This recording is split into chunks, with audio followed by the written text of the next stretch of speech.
అదే సార్ నేను అదే అడగబోతున్నాను. ఎంత మంచి స్ట్రాంగ్‌గా కనబడేవారు. అదేంటంటే లాస్ట్ కోవిడ్ వచ్చింది. హ్మ్. కోవిడ్ అప్పుడు ఇంజెక్షన్ చేశారు. Covid injection.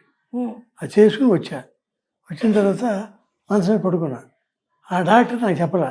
పడుకున్నప్పుడు అట్లీస్ట్ 1 అవర్ మత్తు ఉంటుందని హ్మ్. చెప్పలా. నేనేంటి వచ్చాను, మెట్లెక్కాను, వచ్చి పడుకొని మళ్ళీ టాయిలెట్కి వెళ్దాం లేచి జారి పడ్డా. పడితే బోన్స్ ఇరిగిపోయింది. ఈ బోను హ్మ్. అది సెట్ చేశారు కేర్ హాస్పిటల్లో. సో అక్కడ నుంచి కొంచెం అంటే ఫుడ్ తగ్గిపోయింది, హ్మ్. యాక్టివిటీస్ కూడా తగ్గించేసారు. ఫుడ్ తగ్గింది అంటే ఫుడ్ మీరు తగ్గించారా? డాక్టర్సే తగ్గించమన్నారా అబ్బే, సార్? నేనే మీరే తగ్గించారా? హ్మ్. అందుకు చిక్కిపోయా. హ్మ్. ఫుడ్ అంటే నాన్ వెజ్ కూడా తినచ్చు, అంటే నో లిమిటేషన్స్ అండి, హ్మ్. ఏదైనా తినచ్చు. హ్మ్. కానీ తిన్ను. అంటే ఆహార నియమాల్లో జాగ్రత్తలు తీసుకుంటున్నారు. దానివల్లే దగ్గర దగ్గర అప్పటికి ఇప్పటికి 3 ఏజ్ ఇయర్స్‌లో కూడా వచ్చింది, ఆ! 80 వస్తుంది. ఏంటంటే 80 సంవత్సరాలు వచ్చినా, ఏజ్ వచ్చినా గానీ మైండ్ మాత్రం ఇంకా ఇంతకు ముందులానే ఉంది కదా సార్. నిజానికి ఒక 35 మీకు 35 సంవత్సరాలు అలా ఉన్నప్పుడు ఇండస్ట్రీకి వచ్చుంటారు కదా? ఇండస్ట్రీనా హ్మ్. అంతే. అంతకుముందు మీరు గెజిటెడ్ ఆఫీసర్‌గా ఉన్నారని విన్నాం మేము. అంతకుముందు ఏజ్ ఆఫీసర్, హ్మ్. గెజిటెడ్ ఆఫీసర్, హ్మ్. Audit officer. Okay. So, gazetted officer అంటే చాలా పెద్ద రేంజ్ కదా! ఆ. అక్కడి నుంచి సడెన్‌గా మనం సక్సెస్ అవుతామో లేదో తెలియని ఒక ఇండస్ట్రీకి మీరు ఎలా రావాలి అనుకున్నారు? అది గెజిటెడ్ ఆఫీసర్గా ఉన్నప్పుడు మా ఏసీ పర్మిషన్ తీసుకుని 2-3 సినిమాలు రాదు అవన్నీ ఆడేసి హ్మ్. ఆడినాయి. ఆడగానే అందరూ వెంటపడ్డారు. ఎవరు రామానాయుడు గారు, ఓహ్! ఆయన డబ్బు ఇచ్చాడు అడ్వాన్స్. హ్మ్. మరి మాకు షాక్. ఎందుకంటే ఆఫీసర్కి డబ్బు ఎవడెవడు కదా, అవును. అంటే లంచం తీసుకుంటాం. హ్మ్. లంచాలు ఏజీ ఆఫీస్ ఉండదు. ఏజీ ఆఫీస్ అంటే అన్ని గవర్నమెంట్ ఆఫీసులు ఆడిట్ చేస్తాం అవును. మేము. హ్మ్. నీళ్ళే హ్మ్. మొత్తం తెలంగాణ, ఆంధ్ర మొత్తం తిరిగా. ఏం చదువుకున్నారు సార్? నేను BSc BSc. First class. BSc first class. హ్మ్. తర్వాత ఏజీ ఆఫీస్లో రిటర్న్ టెస్ట్ ఉంది. హ్మ్. సెంట్రల్ గవర్నమెంట్ జాబ్స్కి అప్పుడు కామన్ టెస్ట్ పెట్టేవారు. హ్మ్. AG office, Reserve Bank of India, All India Radio, హ్మ్. మూడింటికి సెలెక్ట్ అయ్యా ఓకే. నేను. ఆల్ ఇండియా రేడియో అంటే కనపడడం, హ్మ్. మనకి నాటకాలు ఇష్టం. హ్మ్. So reserve Bank of India మంచిది, హ్మ్. కానీ అదేమో అప్పుడు హైదరాబాద్లో లేదు, ఎక్కడ ఉండేది. అది ఇదైతే రవీంద్ర భారత్ ఏజ్ ఆఫీస్ పక్కన హ్మ్. అని ఏజ్ ఆఫీస్లో చేరి ఓకే. చేరి నాటకాలు. అంటే మొదటి నుంచి హైదరాబాద్ అలవాటు ఉండడం వల్ల మీరు హైదరాబాద్‌ని వదిలిపెట్టి వెళ్ళడానికి ఇంట్రెస్ట్ చూపించలేదు. హ్మ్. అంటే అది పర్మిషన్ కావాలి, అవును. Government permission. హ్మ్. ఊరికే ఎవరు నేను ఆఫీస్కి పేరు తెస్తాడు వీడు అని రాస్తే అప్పుడు పర్మిషన్ ఇచ్చారు. కానీ ఇండస్ట్రీకొచ్చే నాటికే మీరు నాటకాల్లో మీకు అనుభవం ఉంది కదా? బో మొదటి చాలా నుంచి నాటకాల్లో. అంటే నాటకాలే. ఇండస్ట్రీకొచ్చే ముందే మీరు ఇంతకుముందు మేము చూపించినటువంటి అవార్డ్స్ అవన్నీ కూడా ఇండస్ట్రీకొచ్చే ముందే మీకొచ్చాయి. ఆ, చాలా వరకు. చాలా. కానీ ఇప్పటికీ కూడా మీరు నాటకాలంటే చాలా ఇంట్రెస్ట్ చూపిస్తారని, ఇప్పటికీ కూడా నాటకాలు చాలా కండక్ట్ అది చేస్తారని. మా నాటకాలంటే ఇంట్రెస్టే. హ్మ్. మా రఘుబాబు ప్రేమ ఖైదీ హ్మ్. అంటే నా సెకండ్ సెకండ్ సన్ కదండీ రఘుబాబు గారంటే. ఎగ్జాక్ట్లీ 20 years, హ్మ్. 1989 హ్మ్. రామానాయుడు గారు సినిమా అనౌన్స్ చేశాడు. అవును. మొదట 'ప్రేమ ఖైదీకి' మీ బాబే హీరో అన్నారు. అదే హ్మ్. అనౌన్స్ చేశాడు, షూటింగ్ మొదలవ్వాలి. హ్మ్. నేను అన్నాను, రఘుబాబు హ్మ్. నేను నాటకాల్లోంచి సినిమాలోకి వచ్చారా, హ్మ్. నువ్వు కూడా నాటకం వేయి అని నేను రాసిన నాటిక నానాజాతి సమితి అని ఒక నాటిక. హ్మ్. అదేమన్నా రవీంద్రబాద్ బుక్ చేశారు. ఈ ఇంటికే వచ్చాడండి. హ్మ్.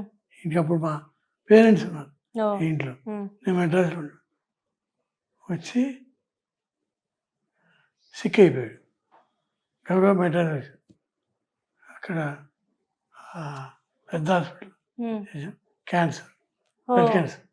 Blood cancer blood cancer. ఆయనకప్పుడు వయసు 20 సంవత్సరాలా అండి? 20 ఓకే. చచ్చిపోయాడు. ఆ! 6 monthsకి హ్మ్. చచ్చిపోయాడు. నేను అప్పుడు అనుకున్నా, నా కొడుకు వేయలేని నాటకం నా కొడుకు పేరుతో ఎవడో ఒకటి వేయాలి, వేయకుండా చచ్చిపోయాడు కదా, అందుకని రఘుబాబు నాటకోత్సవాలు అని 34వ సంవత్సరం ఇది. ఇక్కడ మెహదీపట్నంలోనే ఉంది కదా సార్, ఇది అంటే మీరు స్థాపించారు కదా. పక్కన అవును, ఆఫీస్ పక్క బిల్డింగ్ ఉంది, అది రఘుబాబు ఆఫీస్. శారద విజయశాంతి వచ్చి ఓపెన్ చేశారు. అంటే మా మీరంటే అభిమానం. అది రవీంద్ర పాత్ర చేశాం. ఇప్పుడు 34వ ఏడు ఈ సంవత్సరం.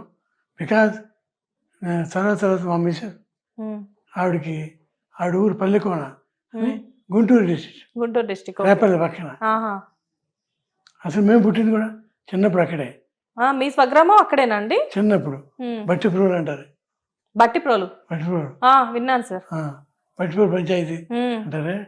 బట్టిప్రోలు అంటే ఆ ఊరంతా పరుస్తుంది. మా ఇంటి పేరే ఊరంతా. ఆ ఊళ్ళో టెంపుల్స్ అన్ని మా పరుసూరు కట్టినాయి. అవును. అట్లా రవీంద్ర పాత్ర పెడదాం అనుకున్నాను. ఆడు కూడా వాడి పేరుతో నాటకం ఎవడో ఒకటి వేయాలి అని పరిషత్ పెట్టాను. ఈ పరిషత్ కూడా మెడ్రాస్లో పెట్టాం, వైజాగ్లో, విజయవాడలో, ఎన్నో చోట్ల, అన్ని చోట్ల పెట్టి, పల్లికోనలో ఎక్కడైతే 3 crores పెట్టి థియేటర్ కట్టాయి. అంటే థియేటర్కి తెలుగు సినిమా నిర్మాతల మండలి వాళ్ళు ఇచ్చారు డబ్బులు. సుబ్బరామరెడ్డి గారు ఆయన ఇచ్చాడు.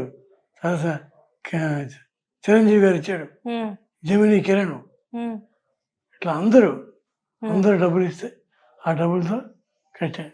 నా మీద అభిమానం. ఎందుకంటే ఇండస్ట్రీలో మీరు ఎంతో మందికి మీరు ఇచ్చిన స్క్రిప్ట్స్ తోటి పెద్ద పెద్ద ఇండస్ట్రీ హిట్స్ అయ్యాయి. ఈ అవార్డ్స్ అన్ని కూడా చూస్తే ఏది చూసినా గానీ ప్రతిదీ కూడా 100 రోజులు ఆడిన సినిమానే కానీ 100కి తక్కువగా ఆడిన సినిమాలు కాదు. సందర్భం వచ్చింది కాబట్టి అడుగుతున్నాను సార్. ఇండస్ట్రీలో మీరు ఎంతో మంచి మంచి స్క్రిప్ట్స్ ఇచ్చారు, పెద్ద సినిమాలే కాదు, ఈవెన్ చిన్న సినిమాలు కూడా మీరు చేశారు. కాకపోతే ఏంటంటే పెద్ద సినిమాలైనా చిన్న సినిమాలైనా కానీ వన్స్ మీరు స్క్రిప్ట్ ఇచ్చిన తర్వాత, అంటే మీరు మీన్స్ పరుచూరి బ్రదర్స్, మీరు స్క్రిప్ట్ ఇచ్చిన తర్వాత చాలా అద్భుతంగా విజయవంతంగా ఆ సినిమాలు ప్రదర్శించడం జరిగింది. దానికి తగ్గట్టుగానే ఇలాంటి అవార్డ్స్ ఎన్నో వచ్చాయి. కాకపోతే ఏంటంటే ఇప్పుడున్న ప్రస్తుతం పరిస్థితుల్లో చిన్న సినిమాలు అనేవి ఇంత విజయవంతంగా ఆడట్లేదు. దానికి కారణం ఏంటంటారు? అంటే హీరోయిజం అలవాటు పడ్డారమ్మా వాళ్ళు జనం. ఇప్పుడు కూడా థియేటర్ ఎవరు ఎట్లా, ఇప్పుడు కూడా అలవాటు పడిపోయారు థియేటర్కి. ఎందుకంటే హీరో అంటే ఇప్పుడు చిరంజీవి గారు అనుకోండి, ఆయన మెగాస్టార్, ఆయన అంటే లైకింగ్ ఉంటుంది, చూస్తారు. అట్లా మహేష్ బాబు వాళ్ళందరూ వాళ్ళంటే. తర్వాత మా ప్రభాస్ చిత్రం ఏంటంటే చాలామంది హీరోలకి ఫస్ట్ సినిమాలు మేము రాదు. Hit TV presents like, share, comment. TV వాళ్ళకు కూడా నేను ఒక సర్ప్రైజ్ ఇద్దాం అనుకుంటున్నాను. మీరు మాత్రమే జెస్సీ ఎందుకు అయ్యారు? ఇలాంటి అమ్మాయిలకి పిలవడానికి బాగుంటుంది. చందు సాయికి like you and have a, జనాలకి ఒక పేరు నచ్చిందంటే దీనికి ఒక ప్రాసెస్ ఉంటుంది. ఎందుకు ప్రాసెస్? డైరెక్ట్గా వెళ్ళిపోదాం. ఏదైనా ఒకటి మర్చిపోయినావా నువ్వు? ఏం మర్చిపోయావు? ఏదో ఆ టైంకి మన సుడి బాగుంటే ఎవరన్నా చూపిస్తే రాయగలం కానీ డోర్ టు డోర్ సేల్స్ చేసేవాళ్ళు. శారీ వస్తుంది, శారీలో వెనకాల కట్టుకుని